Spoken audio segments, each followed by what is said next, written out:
Hello students, welcome to came at the rate mystery YouTube channel. আমি DB sir. আজকে আমরা NEET জেই বা যারা জেন পাস পরীক্ষা দেবে তাদের জন্য এই অ্যাটমিক স্ট্রাকচার চ্যাপ্টারটার অনশর্ট ভিডিও। যারা নূতন অ্যাটমিক স্ট্রাকচার পড়ছো এটা কিন্তু তাদের জন্য নয়, যারা কম্পিটিটিভ এক্সামগুলো দেবে তাদের জন্য এটা, যারা অলরেডি একবার দুবার পড়ে ফেলেছে চ্যাপ্টারটি তাদের জন্য অনশর্ট ভিডিও। দেখো, প্রথমে আমরা শুরু করি। অ্যাকচুয়ালি এটা আমি একটা ভিডিও বানিয়েছিলাম, কিন্তু সেখানে টেকনিক্যাল প্রবলেমসের জন্য এটা টেকনিক্যাল প্রবলেম ক্রিয়েট হয়েছিল, যার জন্য ভয়েসটা ঠিকঠাক আসেনি। সেই জন্য আমি আবার লেখাটাই আছে, জাস্ট আবার আমি পড়িয়ে দিচ্ছি জিনিসটা। ঠিক আছে? দেখো, প্রথমে আমরা ওই ভর সংখ্যা, পরমাণু ক্রমাঙ্ক এবং নিউটন সংখ্যার মধ্যে সম্পর্কটা জানি। কোনো একটা পরমাণুর ক্ষেত্রে ভর সংখ্যা এ ইকুয়ালস টু কি হয়? Z plus N. এটা আমরা একদম ছোটবেলায় স্কুল লেভেলের, একদম ছোটবেলা থেকে যবে থেকে বিজ্ঞান পড়া শুরু করেছি বা অ্যাটম পড়া শুরু করেছি তবে থেকেই জানি এটা। ভর সংখ্যা ইকুয়ালস টু প্রোটন সংখ্যা প্লাস নিউট্রন সংখ্যা, তাই তো? তারপরে আমরা আসবো আইসোটোপ। আইসোটোপ জিনিসটা কি? দেখো, আইসোটোপ হচ্ছে একই মৌলের বিভিন্ন পরমাণু যাদের প্রোটন সংখ্যা একই, কিন্তু নিউক্লিয়াসে নিউট্রন সংখ্যার ভিন্নতার জন্য ভর সংখ্যাটা আলাদা হয়। অর্থাৎ জেডটা সেম হয়, কিন্তু এটা ডিফার করে। এটা কেন ডিফার করে? কারণ এই যে নিউট্রন সংখ্যাটা ডিফার করছে, তাই। যেমন হাইড্রোজেনের দেখো, এই তিনটে আইসোটোপ এখানে দেখানো হয়েছে। হাইড্রোজেনের তিনটে আইসোটোপ, প্রোটিয়াম, ডয়টেরিয়াম, ট্রিটিয়াম। তারপরে ক্লোরিনের আইসোটোপ দুটো, 35 আর 37।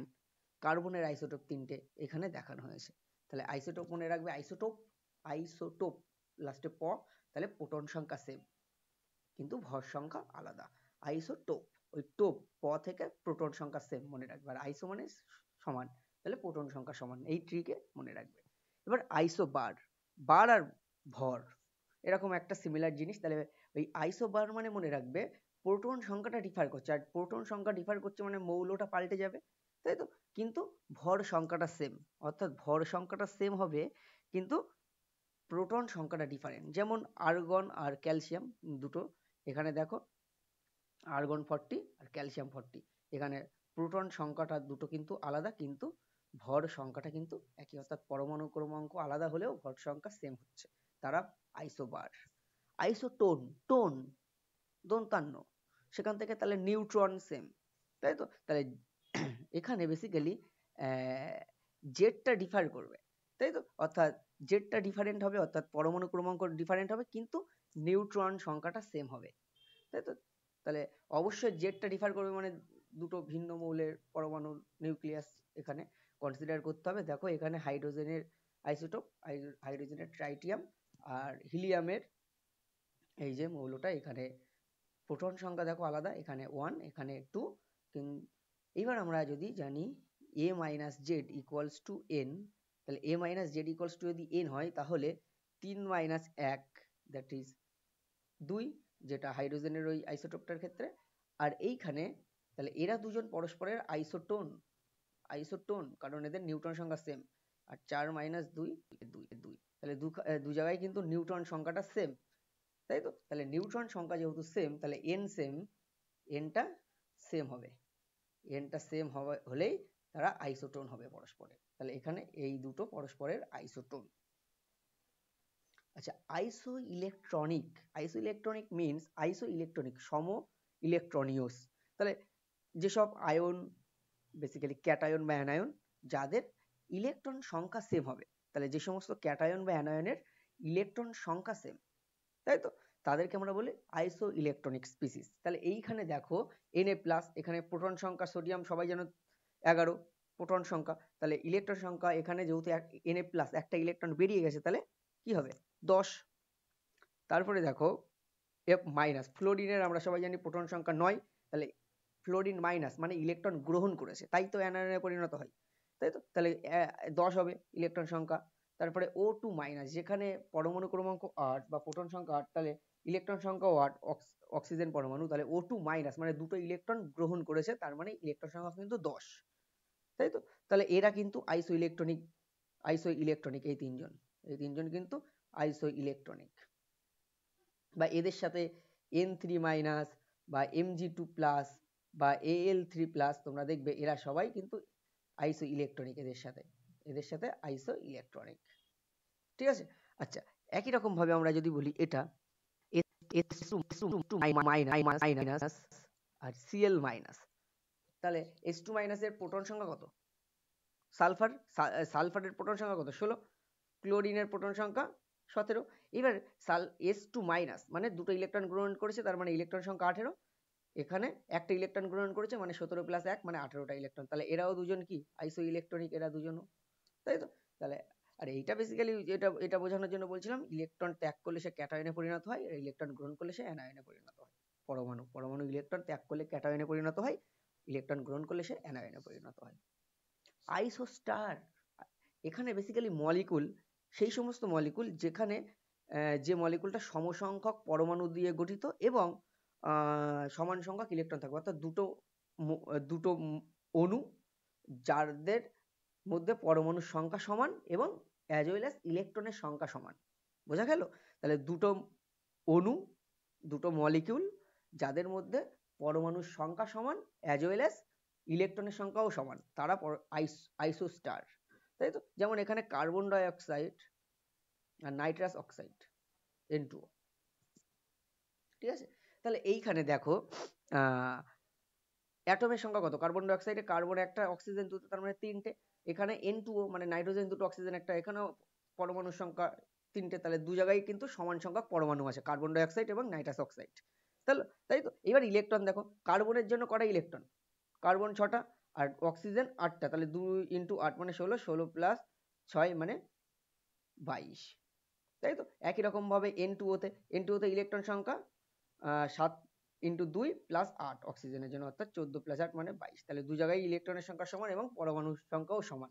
তাহলে এরা দুজন পরস্পরের কি হবে? আইসোস্টার হবে।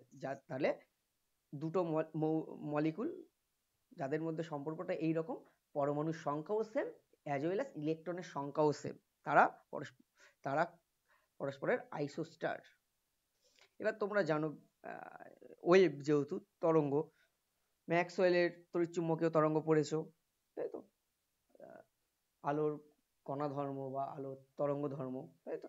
আলটিমেটলি বলা হয় আলো একটা তির্যক তড়িৎচুম্বকীয় তরঙ্গ। পরবর্তীকালে ডি ব্রগলি বলেছিল আলোর যেমন কণা ধর্ম আছে তেমন তরঙ্গ ধর্ম আছে, তেমনি ইলেকট্রনের মতো যে ক্ষুদ্র কণা, তাই তো, তাদেরও কিন্তু একই সাথে দ্বৈত সত্তা আছে, অর্থাৎ কণা ধর্ম আছে এবং তরঙ্গ ধর্মও আছে। ঠিক আছে, তাহলে এই যে কোনো একটা তরঙ্গের বেগ c, তার কম্পাঙ্ক নিউ আর তরঙ্গ দৈর্ঘ্য ল্যামডা হলে তাদের মধ্যে সম্পর্কটা হলো c = নিউ ল্যামডা। ধরো একটা তরঙ্গ, আমি জাস্ট আঁকছি এইরকম একটা তরঙ্গ।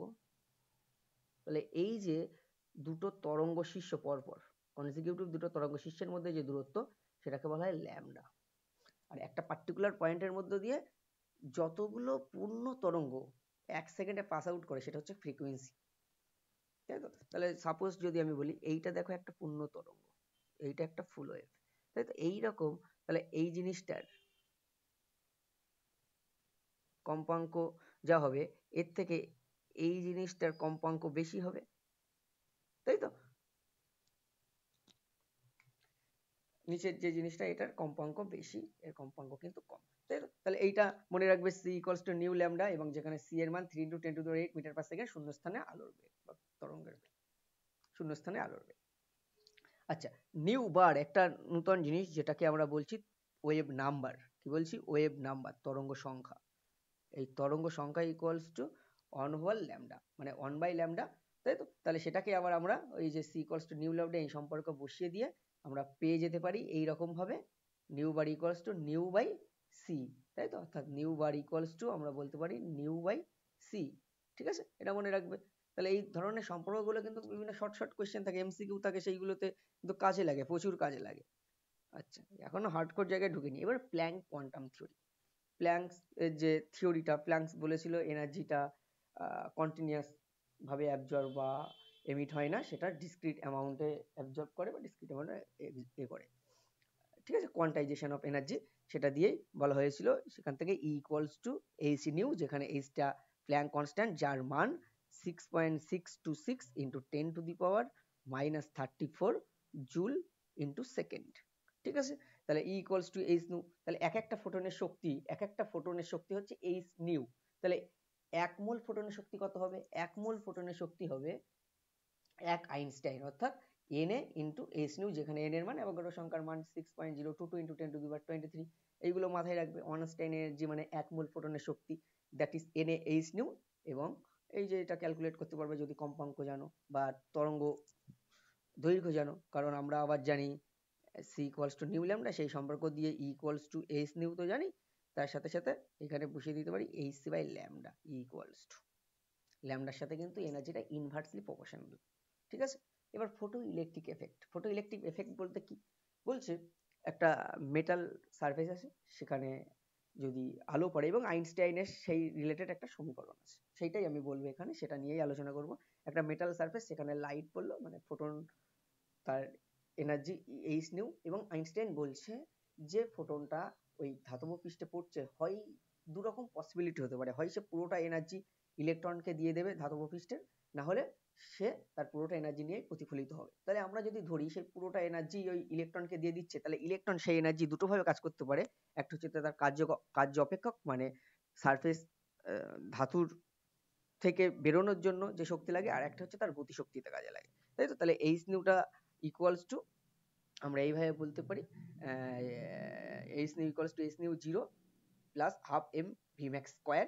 এবং এইখানে একটা গুরুত্বপূর্ণ জিনিস মাথায় রাখবে, যে এই যে নিউ এখানে হচ্ছে ইনসিডেন্ট যে লাইট তার কম্পাঙ্ক, আর নিউ 0 হচ্ছে থ্রেশহোল্ড ফ্রিকোয়েন্সি, অর্থাৎ যে ফ্রিকোয়েন্সির আলো পড়লে আলোক তড়িৎ ক্রিয়া শুরু হয়।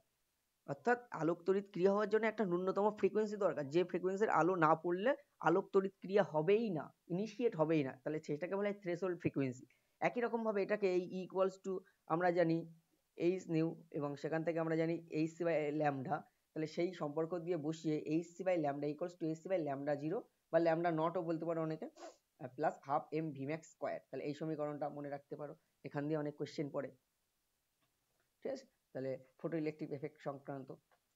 ঠিক আছে, এইবারে ইলেকট্রনিক বোর থিওরি তোমরা পড়েছো, এবং বোর থিওরির প্রথম স্বীকার্য ছিল এমভিআর, কোন একটা এন তম কক্ষপথে ইলেকট্রন ঘুরছে, সেখানে ঘূর্ণন করলে ইলেকট্রনের কৌণিক ভরবেগের মান h/2π এর পূর্ণ সংখ্যা সরল গুণিতক, অর্থাৎ nh/2π হবে, যেখানে n এর মান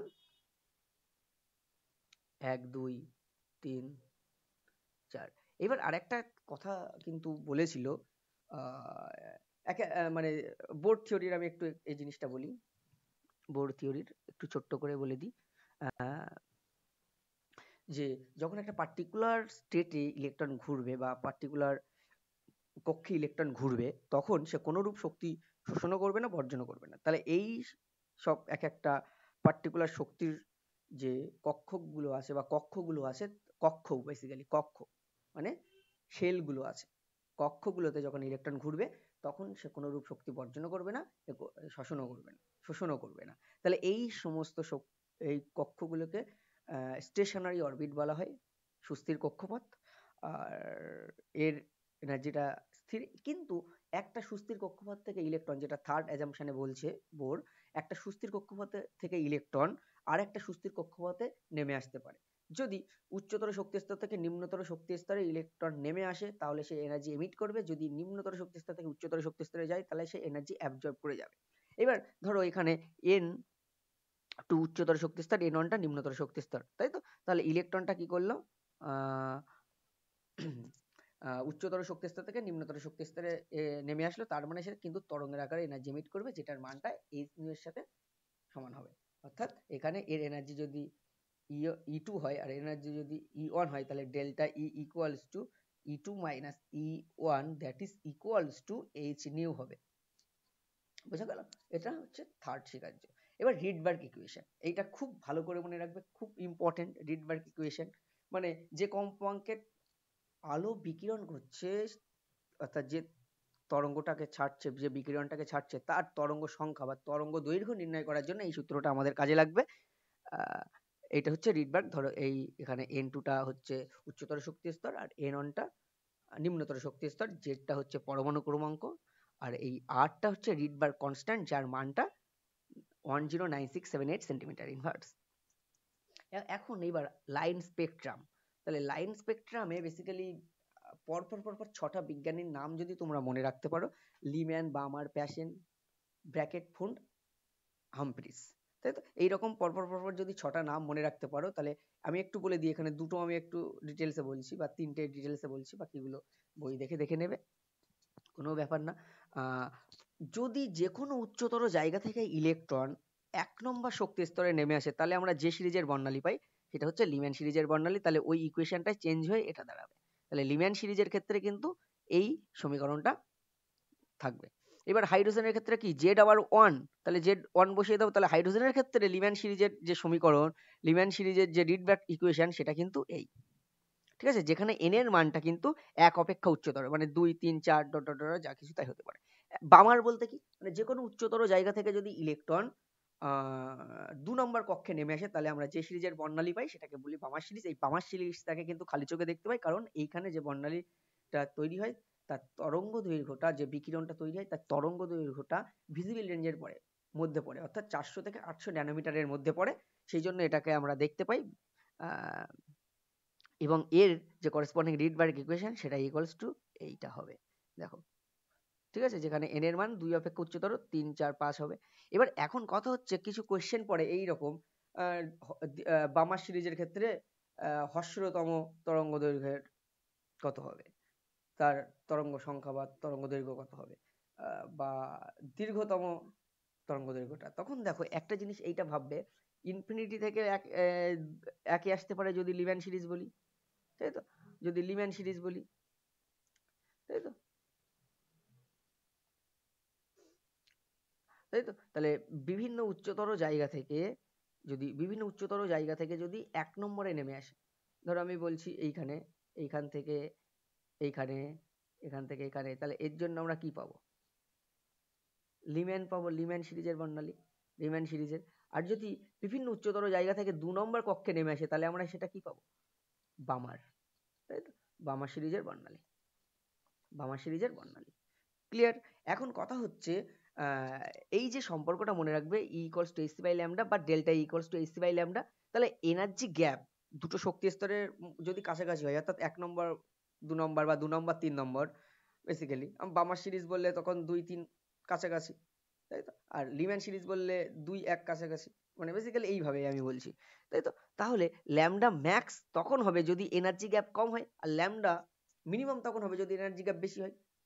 তাহলে সাপোজ আমরা যদি বামার সিরিজের ক্ষেত্রে বলি, ল্যামডা ম্যাক্স তখন হবে যখন এনার্জি গ্যাপটা মিনিমাম হবে। এবার ল্যামডা মিনিমাম বলতে এখানে সব থেকে এনার্জি ডেল্টা ই, মানে আমি বলছি n ইকুয়ালস টু 2 3, আর এইটা ধরো dot dot dot infinity, n equals to infinity, n equals to 4ও ধরতে পারো, ডট ডট।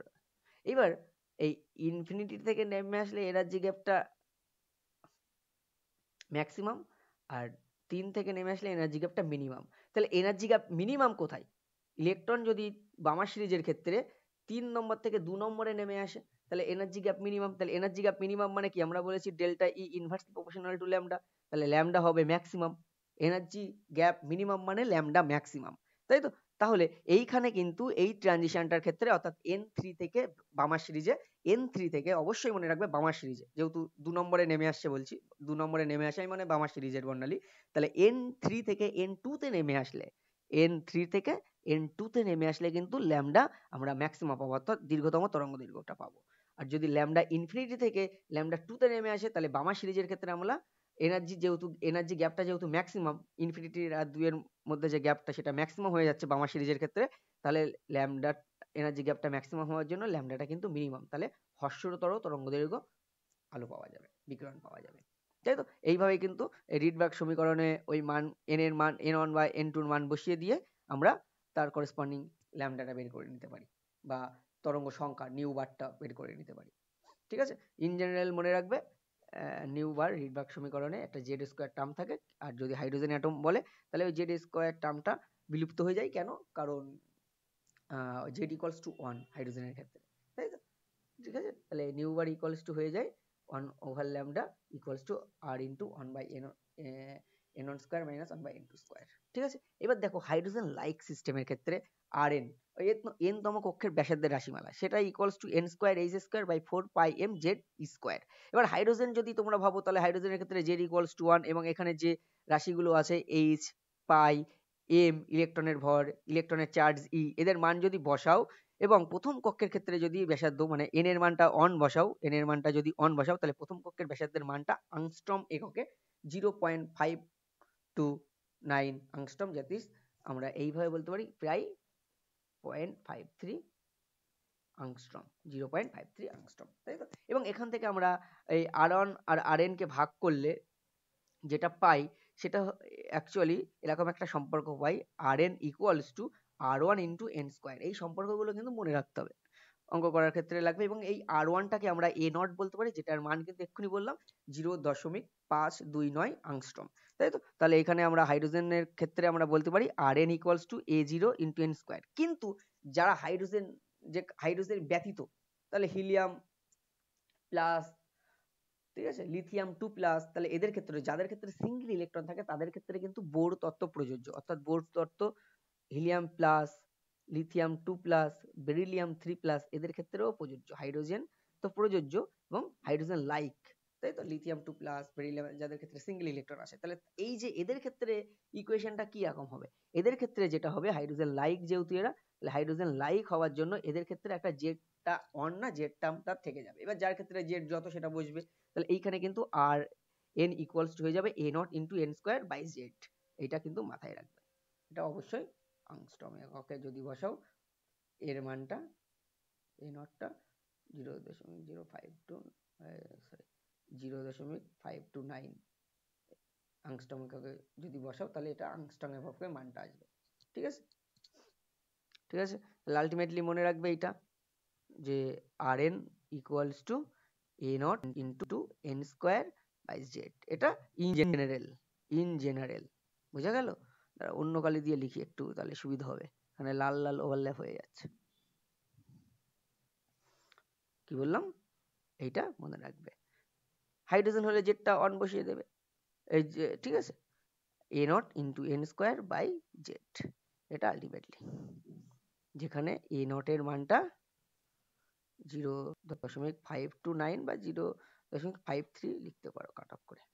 ঠিক আছে, আচ্ছা, এইবারে এই যে বোর্ড থিওরিটা অলরেডি বলে দিয়েছে, সেই বোর্ড থিওরিটাকে কাজে লাগিয়ে এখান থেকে আরএন এর মানটা জানো তোমরা, সেখান থেকে ভিএন টা ক্যালকুলেট করতে পারো। ক্যালকুলেট করলে সেটা হয় VN equals to 2 pi Z square by NS. তাহলে এন এর সাথে ব্যস্ত সম্পর্ক, আর তাই তো, তাহলে VN equals to V one by N, এটা একটা সম্পর্ক মনে রাখবে। এবার এনার্জি, এই টোটাল এনার্জির যে রাশিমালা, সেটা minus 2 pi square M Z square E to the power 4 by N square H square. এবং এর মানগুলো যদি বসাও, তোমরা এসআই তে করতে পারো, মানগুলো বসাতে পারো, সিজিএস এ করতে পারো, যাই করো না কেন, আলটিমেটলি এসআই তে গিয়ে জুলে বের করতে হবে। জুল এবং ইভির মধ্যে সম্পর্ক জানো, 1 ইভি সমান সমান 1.602 into 10 two the power minus 19 EV. ঠিক আছে, ক্লিয়ার? সরি, 1 ইভি সমান সমান 1.602 into 10 two the power minus 19 joule. ঠিক আছে, coulomb into volt, electron volt মানে এখানে কুলম্ব ইন্টু ভোল্ট মানে জুল হয়। ঠিক আছে, তাহলে বেসিক্যালি এই সম্পর্কটা থেকেই কিন্তু কনভার্ট করা যায় ইভি এককে, অর্থাৎ এটা কিন্তু পার অ্যাটমের ক্ষেত্রে, অর্থাৎ পার অ্যাটমের ক্ষেত্রে এই যে ইএন এর মানটা কিন্তু -13.6 Z square by N square in general. এবার হাইড্রোজেনের ক্ষেত্রে জেডটা 1 করে দেবে, তাই তো? এবার কোন কক্ষ সেটার উপর নির্ভর করে এন এর মানটা বসাবে, প্রথম কক্ষ হলে 1, দ্বিতীয় কক্ষ হলে এই। ঠিক আছে, তাহলে এইটা এই রাশিমালাটা।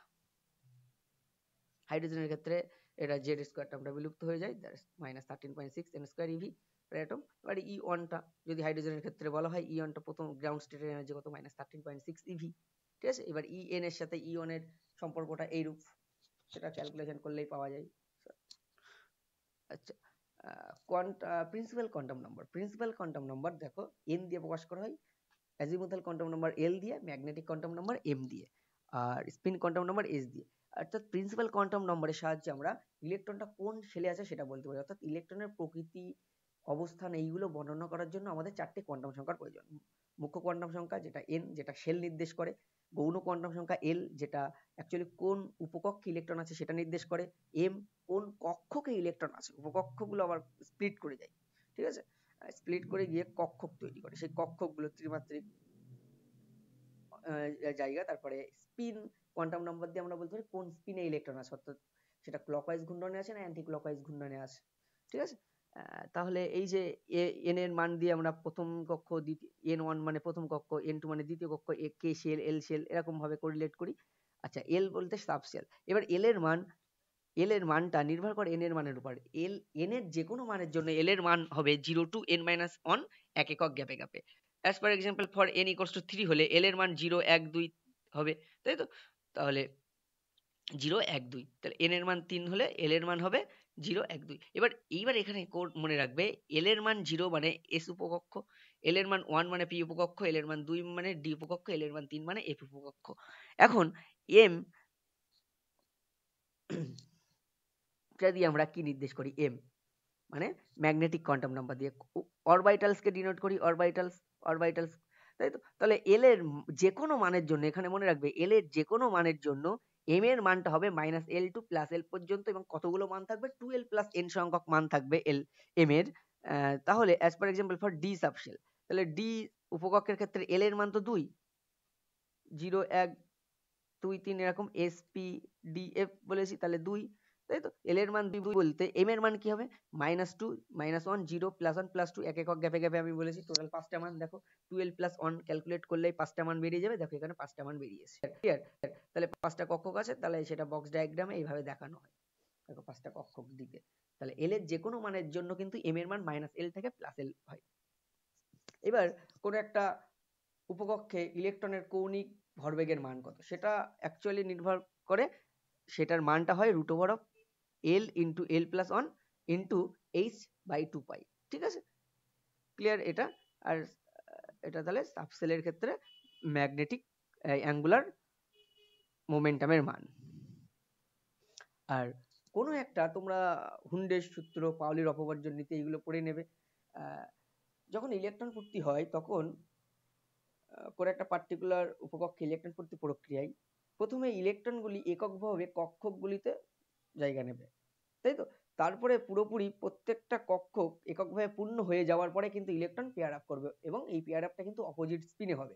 তাহলে এইখানে ধরো এই কক্ষে দুটো ইলেকট্রন আছে, এই কক্ষকে দুটো ইলেকট্রন আছে, পি সাবশেলের 3টে কক্ষক। তাহলে এই কক্ষকে, যেটা আমি বল করলাম সবুজ এটা দিয়ে, দুটো ইলেকট্রন আছে, দেখো একটা ক্লকওয়াইজ ঘূর্ণন, একটা অ্যান্টি ক্লকওয়াইজ ঘূর্ণন, একটাকে এইভাবে দেখানো হয়েছে, একটাকে এইভাবে দেখানো হয়েছে। তাহলে একটার জন্য স্পিন কোয়ান্টাম নাম্বার এস, সেটার মান হবে +12, আর একটার জন্য হবে -12। এবার ইলেকট্রন বিন্যাস নিয়ে কিছু কথা। ইলেকট্রন বিন্যাস দুজনের ব্যতিক্রম আছে, কপার, ক্রোমিয়াম, এগুলোকে মনে রাখবে। আর ইলেকট্রন বিন্যাসের তো তোমরা জানো কি করে হয়, এবং এই কয়েকটা সূত্র মেনে চলে ইলেকট্রন পূর্তি প্রক্রিয়ায়: হুন্ডের সূত্র, পাউলির অপবর্জন নীতি, আর আউফবাউ নীতি। এইগুলো কিন্তু পরপর নিম্নতর শক্তিস্তর থেকে ক্রমান্বয়ে উচ্চতর শক্তিস্তরে ইলেকট্রন প্রবেশ করে, এবং সেখানে হুন্ডের সূত্র মাথায় রাখতে হবে, পাউলির অপবর্জন নীতি মাথায় রাখতে হবে, এইগুলো কিন্তু মাথায় রাখতে হবে। আচ্ছা, এখানে যখন ইলেকট্রন বেরোবে, ধরো কপার ইলেকট্রন বিন্যাস দেখতে পাচ্ছ এখানে 3d10 4s ভ্যালেন্স শেলের। যখন ইলেকট্রন বেরোবে কপার প্লাস, তাহলে প্রথমে একদম মোর আউটার থেকে বেরোবে, ঢুকবে কিন্তু নির্ভর করবে কোথায় আগে ঢুকবে, সেটা নির্ভর করবে n+L নিয়মের উপর, অর্থাৎ আউফবাউ প্রিন্সিপালের উপর, n+L নিয়ম। তাহলে তার উপরে ইলেকট্রন কোথায় আগে ঢুকবে সেটা নির্ভর করবে, কিন্তু বেরোবে সবসময় মোর আউটার থেকে। তাহলে দেখতে হবে কার n এর মান, অর্থাৎ মুখ্য কোয়ান্টাম সংখ্যার মান কার বেশি, তাহলে s এর বেশি, তাহলে s টা মোর আউটার, এখানে 4s, তাহলে 4s থেকে ইলেকট্রন আগে বেরোবে। তাহলে কপার প্লাসের ক্ষেত্রে ইলেকট্রন বিন্যাস 1s2 2s2 2p6 3s2 3p6 3d10 হবে। কপার 2 প্লাসের ক্ষেত্রে তারপরে মোর আউটার এখন d, তাহলে d থেকে একটা ইলেকট্রন বেরিয়ে 3d9 হয়ে গেল, ঠিক আছে। অর্থাৎ এখানে কটা অযুগ্ম ইলেকট্রন আছে সেটা আমরা দেখতে পারি। প্রথমে এককভাবে পূর্ণ করে দেবো 5টা ইলেকট্রন, তারপরে অপোজিট স্পিনে পেয়ার আপ করাবো। তাহলে 9টা ইলেকট্রন এইভাবে পেয়ার আপ করাতে গেলে দেখতে পাচ্ছি আমরা যে লাস্ট যে ইলেকট্রন সেটা কিন্তু আনপেয়ার হিসেবে থাকছে। তাহলে আনপেয়ার ইলেকট্রন একটা, এবং আমরা জানি সূত্র ম্যাগনেটিক মোমেন্টের মান, অর্থাৎ চৌম্বক ভ্রামকের মান, সেটা হয় অযুগ্ম ইলেকট্রনের সংখ্যার উপর নির্ভর করে, এবং সেটার মান হয় √n × n+2 bm। Bohr magneton, এটা চৌম্বক ভ্রামকের একক। এখানে nটা হচ্ছে অযুগ্ম ইলেকট্রনের সংখ্যা, তাহলে এখানে n এর মানটা 1 বসিয়ে দিলে আমরা সেটা পাই 1.732 bm। ঠিক আছে। আনপেয়ার ইলেকট্রন যদি থাকে তাহলে সেটা যদি আনপেয়ার ইলেকট্রন থাকে তাহলে সেটা হবে প্যারাম্যাগনেটিক। আর যদি কোনো আনপেয়ার ইলেকট্রন না থাকে, নো আনপেয়ার ইলেকট্রন, তাহলে সেটা হবে ডায়াম্যাগনেটিক। ঠিক আছে, আনপেয়ার ইলেকট্রন না থাকলে ডায়াম্যাগনেটিক, এইরকম আনপেয়ার ইলেকট্রন থাকলে সেটা প্যারাম্যাগনেটিক, আর যদি আনপেয়ার ইলেকট্রন না থাকে এরকম পেয়ারে থাকে,